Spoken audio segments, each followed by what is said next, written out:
A porta da casa em Alfama rangeu ao se abrir, e eu, Miguel, entrei tropeçando, o coração acelerado como se tivesse corrido uma maratona pelas colinas de Lisboa. Minhas mãos tremiam ao segurar o telefone, onde uma mensagem anônima piscava: sua esposa está com ele agora. Rua das Flores 47. Sem pensar duas vezes, peguei as chaves do carro e dirigi até lá, a raiva fervendo em minhas veias, pronto para confrontar o homem que estava destruindo meu casamento falso. Cheguei ao prédio antigo, o sol da tarde iluminando os azulejos desgastados, e subi as escadas em silêncio, cada degrau ecoando como um julgamento. A porta do apartamento estava entreaberta, e ouvi vozes baixas, a de Sofia, minha esposa, e a de um homem desconhecido.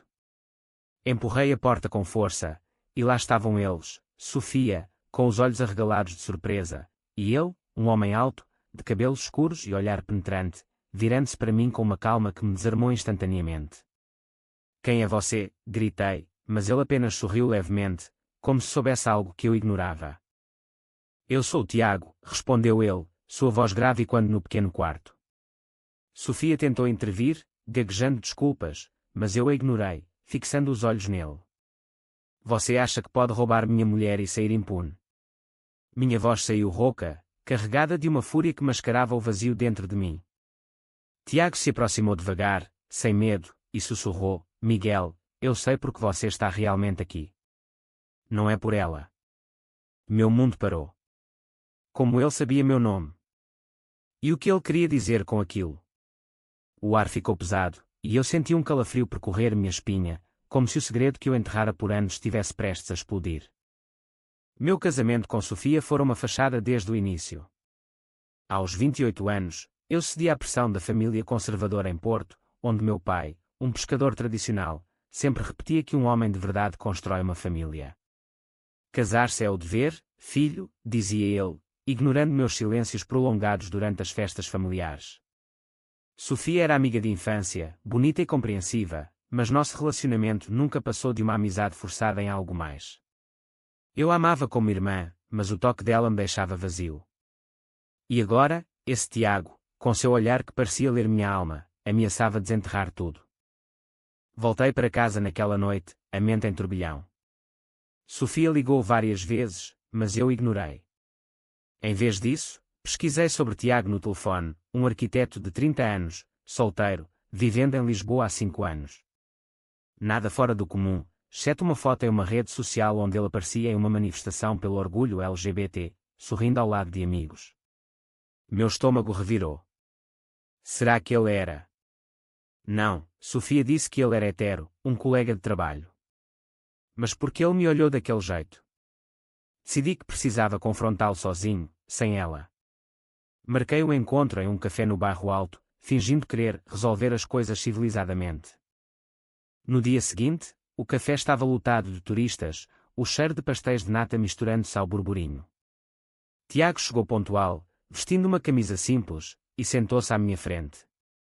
O que você quer de mim, Miguel? Perguntou diretamente. Eu hesitei, as palavras presas na garganta. Quero que você pare de ver Sofia. Nosso casamento pode não ser perfeito, mas é o que é. Ele riu baixinho, inclinando-se para a frente. Perfeito. Você acha que eu não sei que você passa noites inteiras acordado, questionando tudo? Eu vi você uma vez, em um bar gay em Príncipe Real. Você estava sozinho, olhando para os casais. Meu rosto queimou. Como ele sabia. Eu nunca admitira para ninguém, nem para mim mesmo. A conversa se estendeu por horas. Tiago contou sua história. Crescido em uma família católica rigorosa em Braga, ele lutara contra sua orientação por anos, até se assumir aos 25. Eu fingi ser hetero por tanto tempo que quase me convenci, disse ele, os olhos distantes. Mas você, Miguel, está fazendo o mesmo. Sofia me contou tudo, como vocês se casaram por pressão, como você evita intimidade. Fiquei atordoado. Sofia sabia. Ela traíra minha confiança, mas de repente, a raiva se transformou em alívio. Tiago estendeu a mão sobre a mesa. Você não está sozinho nisso. Toquei sua mão brevemente, e uma faísca elétrica percorreu meu corpo, algo que nunca sentira com Sofia. Mas o que isso significava? Eu estava traindo meu casamento, minha família. Voltei para casa confuso, evitando o olhar de Sofia. O que aconteceu? Perguntou ela, mas eu apenas murmurei algo sobre trabalho. Naquela noite, sonhei com Tiago, com seus olhos penetrantes, e acordei sono frio. Meu pai ligou no dia seguinte, convidando-nos para um jantar familiar em Porto. Traga Sofia, filho. Sua mãe quer netos logo. O peso da expectativa me sufocou. Como eu poderia continuar essa mentira? Decidi confrontar Sofia sobre o que ela contara a Tiago. Por quê? Gritei. Ela chorou, porque eu te amo como amigo, Miguel. Eu vejo sua dor. Tiago é gay, como você. Eu usei para te forçar a enfrentar a verdade. Meu mundo desabou. Ela planejara tudo. A traição doía, mas a verdade libertava. Os dias seguintes foram um turbilhão. Encontrei Tiago novamente, dessa vez em um parque junto ao Tejo. Caminhamos em silêncio, o sol poente tingindo o rio de laranja. O que você sente por mim? Perguntei finalmente. Ele parou, virando-se para mim. Atração, sim. Mas mais que isso, empatia. Eu passei pelo que você está passando. Conversamos sobre as pressões sociais em Portugal, onde a igreja ainda influenciava tanto, e famílias como a minha viam a homossexualidade como um pecado. Meu pai me deserdou quando soube, confessou Tiago. Mas valeu a pena pela liberdade. Suas palavras ecoaram em mim. Eu precisava escolher, continuar a mentira ou enfrentar o caos. A viagem para Porto foi tensa. Sofia e eu viajamos de trem, o silêncio entre nós pesado como chumbo. Ela tentava conversar, mas eu desviava o olhar para as vinhas passando pela janela. Miguel, precisamos falar sobre isso, insistiu ela. Você planejou me expor. Usou Tiago como isca, respondi amargo. Ela baixou a cabeça, não foi assim. Eu o conheci no trabalho, e quando ele se abriu sobre ser gay, eu vi uma chance de te ajudar. Eu não aguento mais fingir. Sua honestidade doía, mas eu entendia. Nosso casamento fora um erro mútuo, impulsionado por expectativas familiares. Chegando em Porto, a casa dos meus pais cheirava a bacalhau assado, e minha mãe nos recebeu com abraços efusivos. Quando vêm os netos? Perguntou ela, como sempre. Meu pai, sentado à cabeceira, observava em silêncio. Durante o jantar, a conversa fluiu sobre trivialidades, o tempo, o futebol. Mas eu sentia o peso do segredo crescendo. Tiago me mandara uma mensagem: seja forte. Ligue se precisar. Aquilo me deu coragem, mas também medo. Após a refeição, meu pai me chamou para o terraço, acendendo um cigarro. Você parece distante, filho. Problemas no casamento. Hesitei, mas as palavras saíram: pai, eu. Eu não amo Sofia como deveria. Ele franziu a testa. O que quer dizer? Casamento é compromisso, não conto de fadas. Engoli em seco. Eu sou gay. As palavras pairaram no ar como fumaça. Seu rosto endureceu, e ele apagou o cigarro com força. Não diga bobagens.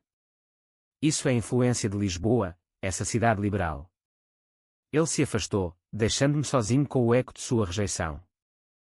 De volta a Lisboa, a rejeição de meu pai queimava como uma ferida aberta. Sofia e eu decidimos nos separar amigavelmente, mas a notícia se espalhou pela família. Minha irmã ligou, chorando: como você pode fazer isso com a mamãe? Ela sonhava com uma família tradicional. As palavras cortavam, mas eu me agarrei à verdade. Encontrei Tiago mais vezes, nossas conversas evoluindo para algo mais profundo. Caminhávamos pelas ruas de Chiado, discutindo livros e filmes que exploravam identidades escondidas. Você está se libertando, disse ele uma noite, sob as luzes dos fados. Mas a liberdade tinha um preço, amigos conservadores se afastaram, e no trabalho, cochichos surgiram. Um colega me confrontou: você é um desses agora. Cuidado, Miguel, isso pode custar sua promoção. A sociedade portuguesa, apesar dos avanços, ainda carregava preconceitos arraigados. Uma crise veio quando minha mãe adoeceu. O estresse da notícia sobre mim a afetou, e ela foi hospitalizada com pressão alta. Meu pai me culpou: veja o que você causou. Fui visitá-la em Porto, o hospital cheirando a desinfetante. Ela me olhou fraca da cama. Porquê, filho? Porque não pode ser normal. Chorei ao seu lado, explicando minha luta interna por anos. Eu tentei, mãe.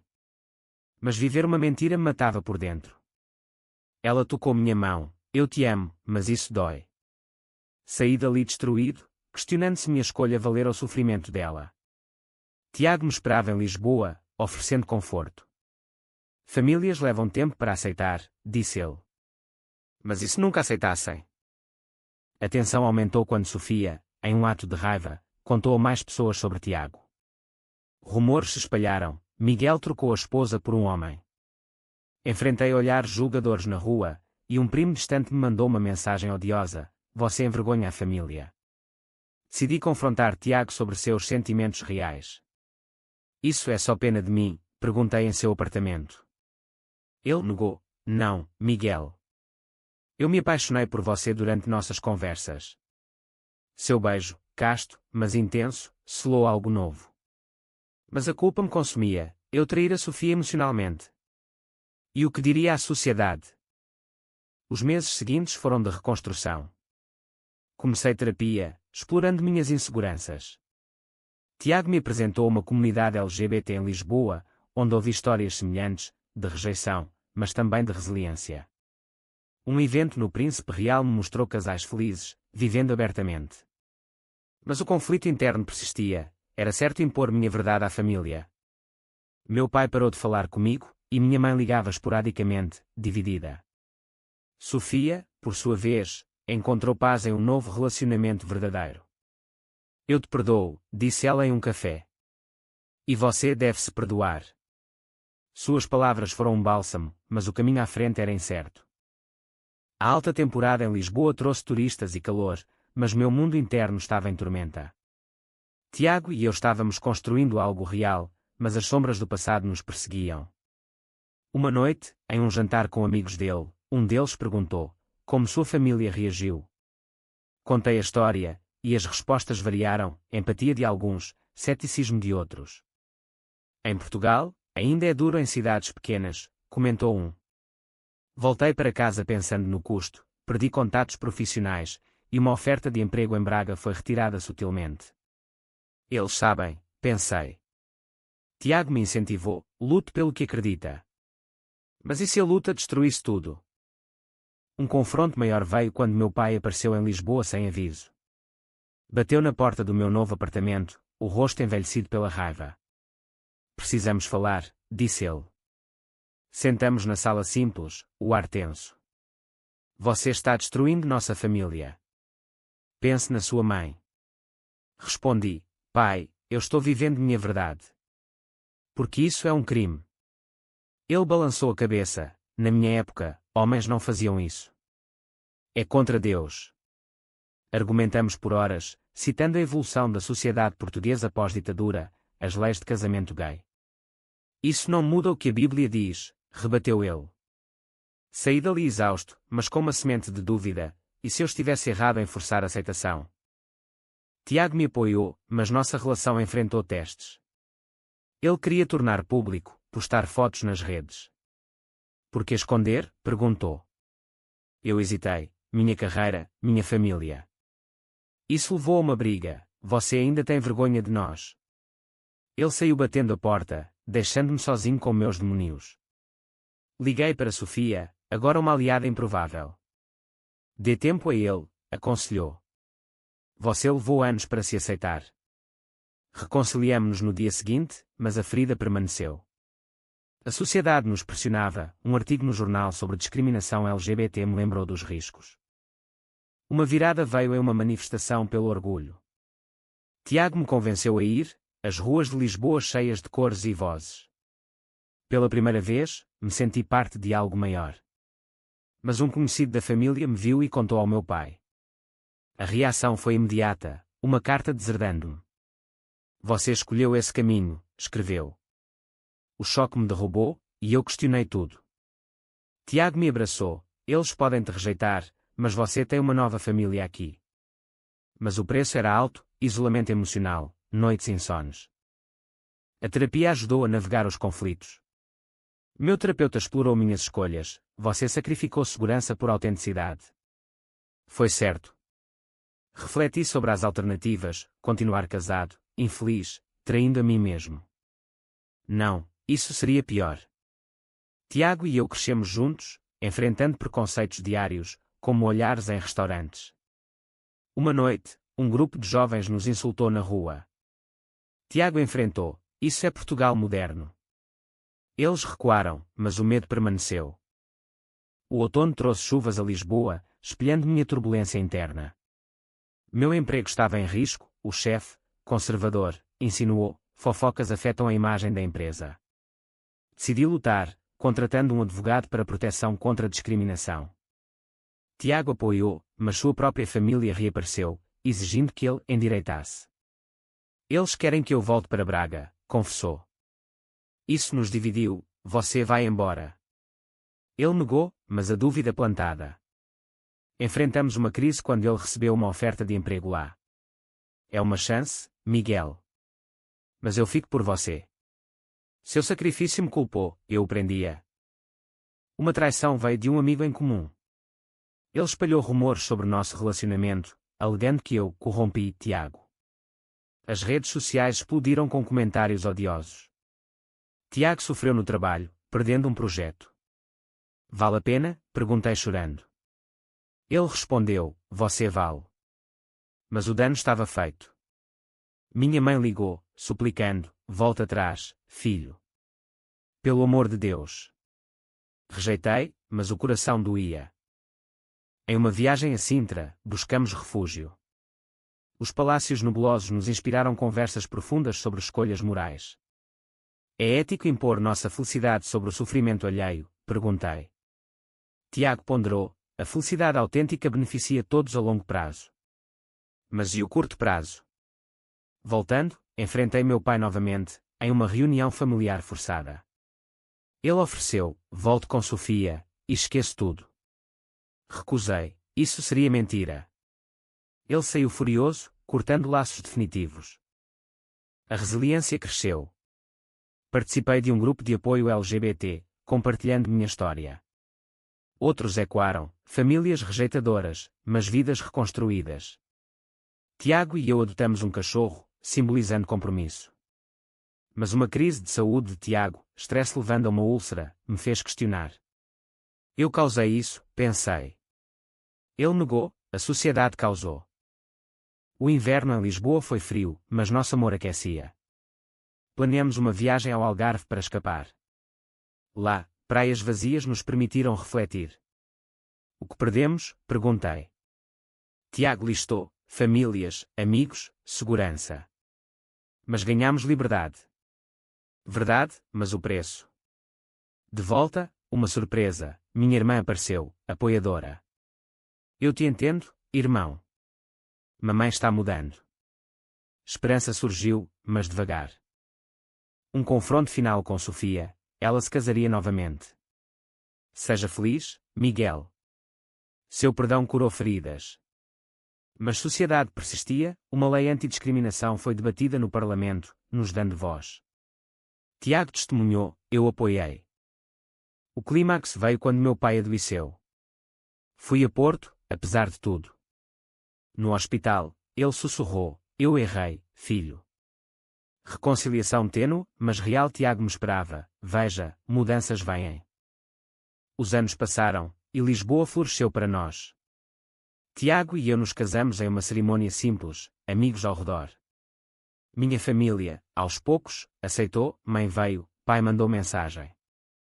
Sofia, feliz em sua vida, nos parabenizou. Mas cicatrizes permaneceram, perdas, dores, escolhas questionáveis. Refletindo, o caminho foi de confronto à aceitação, pagando com lágrimas e isolamento. Mas a autenticidade venceu. E você, leitor, acha que sacrificar tudo pela verdade sempre vale a pena, ou às vezes a mentira protege mais?